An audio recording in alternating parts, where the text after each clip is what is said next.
take questions whenever. All right. Coach, Coach Frost, after the game the other day in Lubbock, said he just obviously disappointed years old, but he couldn't wait to get back on the field and get ready for the next one. So what kind of response have you seen from the guys last night and today's practice? Yeah, I think what you want to see in regards to wanting to get better. Like Coach Frost mentioned, excited to get back on the field. We know we got work to do, and that's every day, and we're continuing to battle. So, yeah, good to get real first padded practice under our belt. So, we're on to the next. All focus is on Oklahoma State right now, but it's good to be back on the grass. Scott talked about this is going to be a thin room at quarterback with Taven and Davi being the guys to go forward with over the next couple of games. Does that change how you do anything in practice? Does that change some of your game planning because of the fact that the room is a little thin? Yeah, for sure it does. Most of them are subtle, but different plays for different guys, making sure both guys are getting the rep right and left. And, it's been like that all year. I mean, it's like that for every team. I shouldn't say just us specifically. Just making sure we're ready to go and knowing that we can throw Davi in and he's got some experience under his belt, which is a good thing. So just trying to balance the strengths and weaknesses out of both guys and continue to practice, and we know we're rolling with those two. Coach, obviously you want to get one of the top teams in the country, but what did you hope to see more from the offense? Yeah, it's a great question. I would have liked to see in the critical moments, and we're talking third downs, you'd like to see just a little bit more precision and execution. And we've seen that in practice, which that's the thing that we're preaching, and we show video. Man, it's the same look from 3 weeks ago, and we executed this. So I don't know if the moment was too big for some or if it was a situation where we just didn't play our best. So, big picture, just you have to execute no matter the circumstances, doesn't matter who you're playing. And so it's just a lot of the same stuff that we got to keep getting better at. And like I've always said, those are the things you have to continue to work on in practice, and eventually, the dam will break. So we just got to keep chucking away at it. Taven, 27 of 33, 2 passes more than 20 yards. So how would you describe the state of your deep passing game right now? Yeah, not where we want it to be. Some of that's timing, some of that is fresh legs at this point in the season, depth. You add all those things up, and you're exactly right. To be explosive, you have to get some balls over the top. And we tried a couple. When you're playing against a pass rush like Texas Tech provides, you're going to be in some situations where you do have to get the ball out quick. So we knew that we had to hit on the minimum amount of shots that we did have in the game, and we missed narrowly on a couple. Where we're at right now going into this week, those are things that we're obviously paying attention to and trying to make sure that the protection's set. We got the right guy for that spot, make sure that guy's legs are fresh, and the communication of those things. And, it's easy to get that in practice because you script it, you get in a game. You have to be able to adjust and make those things work. Not where we want it to be. That's definitely a point of emphasis, because to be the explosive offense we want to be in the run game, you can back the safeties up if you're more effective in the deep passing game. Fans focus on the quarterback and may not understand what the wide receivers are doing. What more do you need to see from wide receivers this week? Yeah, big one, and this is a small detail that matters. When we look back for the football, we got to continue to run full speed. It's the classic thing. You come from high school and you're used to seeing every rotation of the ball when it leaves the quarterback's hands because you're such a better athlete compared to the competition you're playing against. So I think what we have is some younger guys that are adapting and adjusting to the speed of college football, and we've had it at times. So it's not like we don't know how to do that. It's just being consistent with those things and tracking the ball in flight. Precision and route running and detail. But it's not just the receivers, it's not just the quarterback, it's not just the protection, it's all those things combined.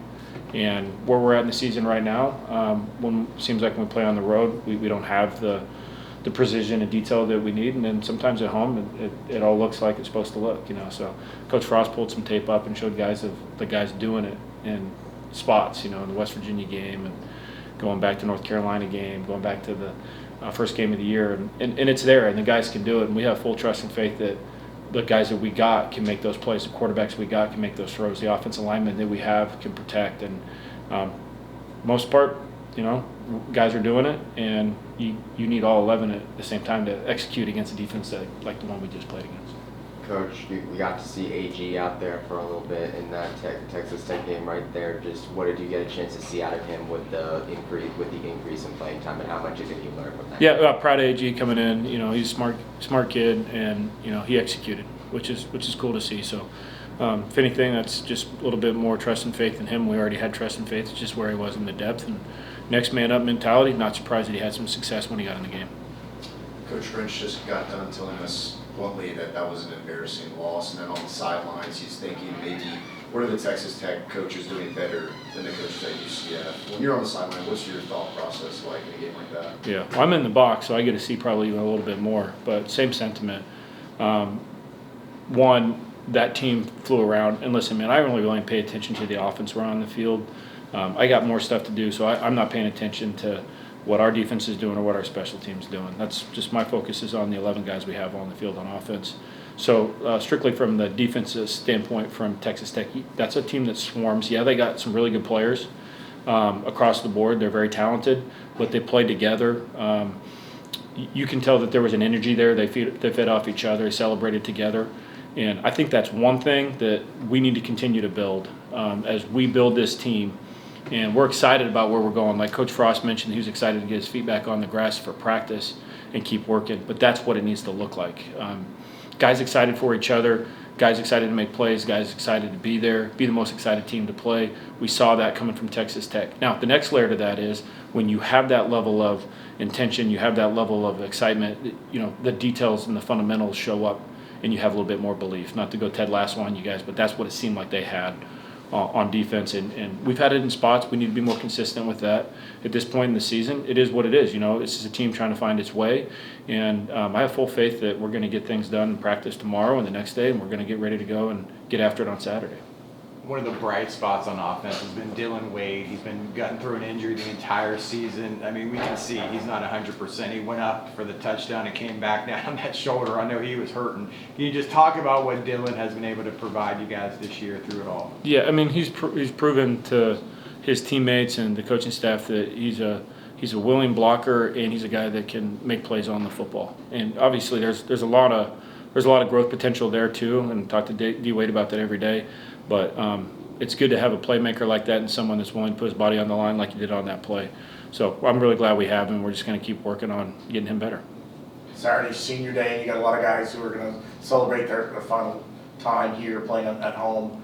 Guys like Paul Rubel. What does a guy like Paul, who's been around for 5 years, what does he mean kind of to this program as you guys look to kind of continue? Yeah, and to your point, I mean, Paul's the outlier in 2025 college football, so really proud of him and the work that he's put forward from the time before I even knew him. And, he represents what it means to be a Knight. He represents what it means to be a loyal student athlete. And I think it's a really cool story. Excited for him. Going to give my best effort like every week. A little maybe extra for him because of guys like that. And, other seniors like Miles, who did transfer here but has been around for a few years. Nixon, who's only been here for 1 year. Like, it means a lot because this is your last home football game. And so I think the guys will rally around that and pour everything they got into the game. That's what my hope is, and I get the feeling that that's what's going to happen. I kind of want to follow up on Miles. Coach Frost gave him huge praise as a reason. He said, wish I had 40 of him on the team. I mean, what has Miles meant for this offense, especially as a senior, not knowing that he's going to be a part of the future, but trying to be a part of that rebuilding phase? Yeah, I mean, Miles' a football player, period. I mean, that's what he is. To the core and all the good things that come with it. He's a competitor. He's got high energy. He brings the juice. And, not having him last week, even though he was on the sideline, that took away from a little bit of the identity of our offense. So having him back this week and getting him rolling and being out there for senior night, I think that's a special deal. With all the changes in college football, how does senior day feel differently to you? Yeah, you just got to lean into the guys like Paul, the guys that mean a lot to this place. And it's different because, sure, there's some guys that have only been here for 1 year and this is going to be their last year, but every year is its own thing. And that's always been true. So we're going to pour into these seniors because this is their last college football game. How vivid are your memories of your senior day? To be honest, not that vivid. It's so funny when you think about, like, as a player, it's the random things that I can't even tell you if that was my freshman year or my junior year. And it's those things that you remember, not necessarily the last game or the last play, the wins and the losses. But I think it's special because it's a celebration of all those things when we go out there on Saturday. Coach, with a couple of injuries there you had the O-line, have you been, contending with that over the past couple of weeks, and what does it look like now that they have to, with their senior day coming up? You're saying what does it look like for the offensive line with with senior day coming up, with the injuries, what their status is, regardless of the player. Okay, I get what you're asking. I think it really kind of goes into like when you asked me like how vivid is your memory of senior day and your last game? Like not that vivid. It's a celebration of the time spent with each other, the time spent in this program, and then just the rite of passage of being a college football player. So I think there's going to be some emotions. I think guys are going to play hard. I think it's going to be a special moment. But as soon as that's over, all the pregame hoopla, like it's time to play football and we got to go. And I think that the guys are going to be excited and ramped up to play this game. The game this weekend, Oklahoma State, also a struggling team in the Big 12. But as you guys like to say, an opponent's an opponent every week. There's no difference. But going into this game on Saturday, what are some key things that you're focused on after looking at game film from Oklahoma State? Yeah, first of all, everyone's got to pull the tape up and watch this defense play against Kansas State last week. It looks like almost like a different team coming off their bye week, different scheme, doing a lot of different things, playing as fast as they played all year. By far and away, if you pull up the tape, that's the best this team has played, and they played together. So that's the first thing. So our guys understand that challenge. This is going to be a good football team that's coming out to play. I understand the record. I understand all these things, but this is a Big 12 football team that's playing their best football on defense right now. What we've seen on tape, certainly going to be some things that we're going to try and attack each week. We're always going to try and find a way to put our guys in advantage, but this is a good football team coming in. I think our guys are excited for the challenge and get to play an opportunity senior night at home. Yeah, it'll be a cool atmosphere, and it's going to be a good challenge for us.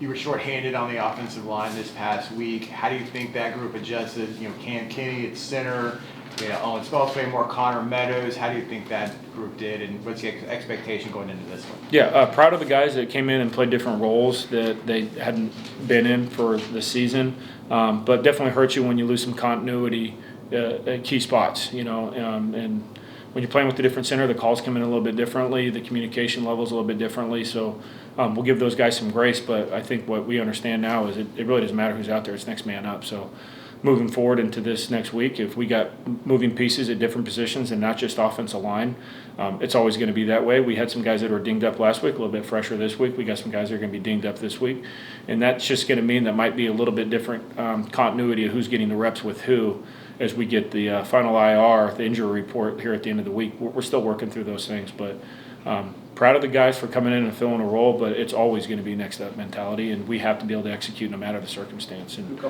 certainly an area we could have been better. Last week you went into some detail about how you were addressing practice to deal with penalties. Yeah. What did you see against Texas Tech?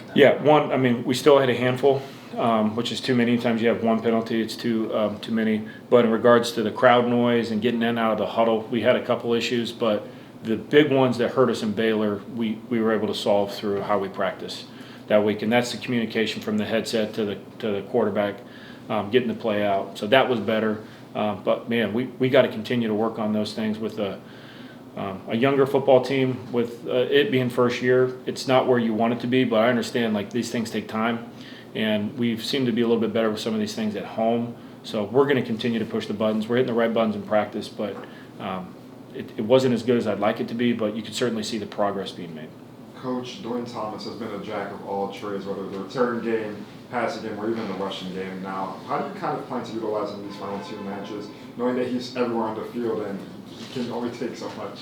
Yeah, he can't play every position at once, and he can't play every play. 70 snaps would be a lot for a guy.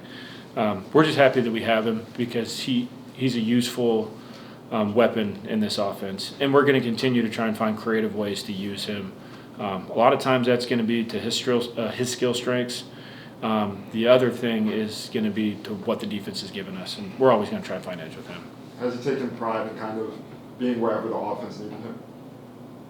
Well, does he take pride in that? Yeah, I think so. I've never had like a pointed conversation about it with him. It's just kind of what's understood doesn't need to be explained, and I think he's always open for that role. All right. Thanks, everyone. Thanks, guys. Thanks. Said this might be the last one of the year. Yeah, we got to see.